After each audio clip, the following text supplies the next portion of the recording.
I know you're gonna dig this. Hey guys, I'm Ranfero here. How are you guys doing? Hope you guys doing well. Here's the part two that I promised you guys. Part two of doubling your brain power.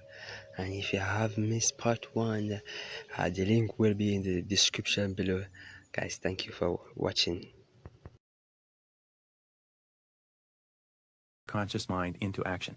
That's why whenever we say, I like myself, I feel terrific, I earn $50,000 a year, I earn $50,000 a year. These strong, emotionalized affirmations drive down into the subconscious and trigger the superconscious into action. That's why we find that men and women who are continually talking and thinking in an excited, positive way about the goals that they want to accomplish seem to have a continuous stream of energy, enthusiasm, and ideas that move them toward the accomplishment of those goals. In the Bible it says, to him who hath shall more be given, to him who hath not, even that which he hath shall be taken away. And it means that to those who are excited and positive and moving toward the accomplishment of their goals, they get even more energy and more ideas and more creativity. To those who are going nowhere, who have very few ideas or have no goals, even that energy that they have is drained away and they become tired and depressed and fatigued. Another characteristic of the superconscious mind is that it automatically and continuously solves every problem on the pathway to your goal. No matter how far the goal is, no matter how distant, as long as the goal is clear, the superconscious will give you every single idea and solution that you need in the exact order that you need it. That once you have programmed the goal in and take the first step, you will find that the superconscious will give you the first step to take, it will solve the first problem, and when you implement the solution, it will give you the next step, it will solve the next problem, it will give you the following step, it will solve the following problem, and all you have to do is take it one step at a time, and at every step along the way, as long as the goal is clear, the problem will come to you. Another characteristic of the superconscious is that it operates best in a spirit of faith and acceptance, which means that the harder you don't try, the more rapidly the superconscious brings you the ideas and the solutions that you require to achieve the goals that you've programmed into the subconscious. In all creative work, mental effort defeats itself. Creativity cannot be forced. Creativity invariably favors the relaxed mind. When we talked in mental programming about how important it is to relax, to take a deep breath, to get a clear mental picture of what you want to accomplish, and just absolutely believe with complete confidence that if you can keep that clear mental picture, that it will come to you exactly when you are ready for it. This superconscious capability, the more you believe in it, the more you absolutely trust that you are moving in the direction of your goal and that your goal is moving toward you simultaneously, the more rapidly it seems to work. The harder you try to force it, the less effective it is. In the Bible, again, it says, whatsoever ye desire when ye pray, believe that ye have it, and you will have it. This is one of the most powerful admonitions to self-confidence and to positive thinking, that if you absolutely believe that you already have the goal as achieved, and just confidently expect each step to take care of itself, that's what triggers the superconscious into working. Another capacity is that the superconscious grows in capability as it is used and believed in. The more that we absolutely believe that it is working for us, the more rapidly it works. And you'll find a very interesting thing, that when you begin using this superconscious capability, it's the same as getting a muscle into shape. If you have not done physical exercise for a period of time, it'll take a while before you limber up and loosen up and are able to use your muscles in a particular sport. When you have warmed up and when you have gotten yourself into good physical condition, you find that you can play longer, you can engage in the sport for hours without fatigue, that you can do more and more with greater and greater flexibility and adaptability. It's the same way with the superconscious capability. The more you use it, the faster it works and the better it works, until it finally gets to the point where you can think of a goal or put a problem into the superconscious and you'll get a response sometimes within minutes, sometimes so fast that it will absolutely stagger you. By the way, Dr. Joyce Brothers calls this flow of superconscious creativity just by the words flow. And whenever an individual has been working on a creative project, and many people who have to write proposals or write reports or write term papers have had the experience of sitting down to work at a term paper or to work on a proposal, and suddenly something clicks in their mind and the words begin to flow, and they begin to flow line after line after line and page after page, and it seems that you can write the whole proposal from beginning to end almost without notes, and when you're finished, it's word perfect. Many of the great poems and the great stories and the great songs, many of the great creations of human history have been written or constructed word perfect the very first time. And this is all an example of this superconscious capability that's available to all of us. Another capability of the superconscious mind is that it has the ability to take us through the lessons that we need to learn in order to achieve the goal.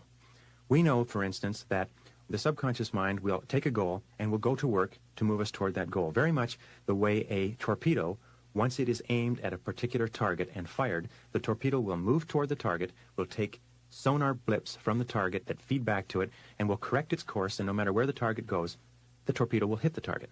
The superconscious will do this also, but the superconscious has one additional unique capacity, and it is this. We can program our goal or target into our mind, into our superconscious capability, and as long as we have a very clear idea of what it is we want to accomplish, we can then fire off our mental torpedo into the air, and the superconscious has the ability to seek out and find the target, even though we have no idea where it is when we begin moving toward it. While we are moving toward this target, the superconscious, especially if we have set a goal or target that is very high for us, the superconscious will take us through the lessons necessary to enable us to accomplish that goal. It will take us over hurdles. It will take us through mistakes, through obstacles, through setbacks, through disappointments, through stumbling blocks, if you like, every one of which has been put there to teach us a valuable lesson to enable us to reach our ultimate goal. We've all had the experience of having unfortunate or unhappy things happen to us in our lives. And then later, in retrospect, we look back and we say, boy, wasn't it fortunate that that happened at that time? Because if that hadn't happened, this wouldn't have happened, and this wouldn't have happened, and we wouldn't have arrived here, which is where we wanted to end up in the first place. Have you had that experience? It's a very normal experience that we look back in retrospect on unfortunate occurrences and we say, boy, it was lucky that happened. Because if it hadn't happened, I wouldn't have achieved the happiness or the success that I've achieved today. On the David Susskind Show a few years ago, they had 4 young men who had earned $1 million before the age of 35.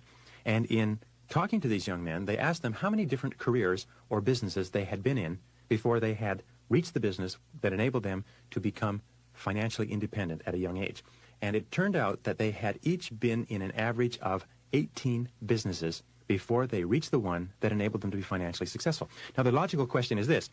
Did they fail in 17 businesses? Because that's what happened. They went in and out of 17 businesses or careers before they found the 18th one. What was the purpose of each of those 17 businesses on average? Wasn't it to teach them the essential lessons that they had to learn if they wanted to become millionaires in their mid-30s? Of course.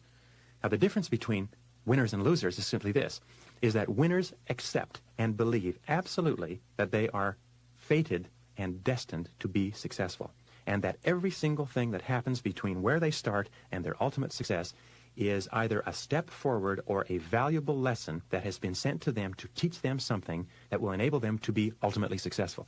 The losers set off with sometimes high goals and high ambitions, but whenever they reach disappointments and setbacks, they quit or they deviate or they scrap their goals or they settle for something far, far less. The winners take every single challenge, every single hurdle, every single difficulty and say, all right, this has been sent to teach me something really valuable. This is part of the process that prepares me and equips me for achieving my ultimate goal. So what can I learn from it?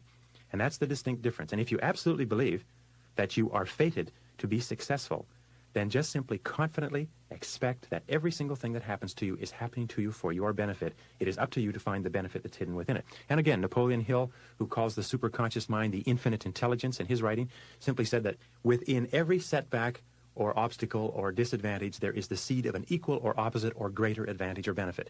And that the successful man or woman always looks for the advantage or benefit in every situation, and lo and behold, they always find it. Because as long as you're looking for the obstacle or benefit, you cannot be seeing or worrying about the negative event or the setback. The next characteristic of the superconscious mind, which is terribly important to us, is that it makes all of our words and actions and their effects fit a pattern consistent with our self-confidence. Hello guys, thank you so much for tuning this to the end. Yes, part 3 is on the way. Same time, same place next week. Same time, same place next week. Please remember, subscribe, like, share, and comment guys. Love you.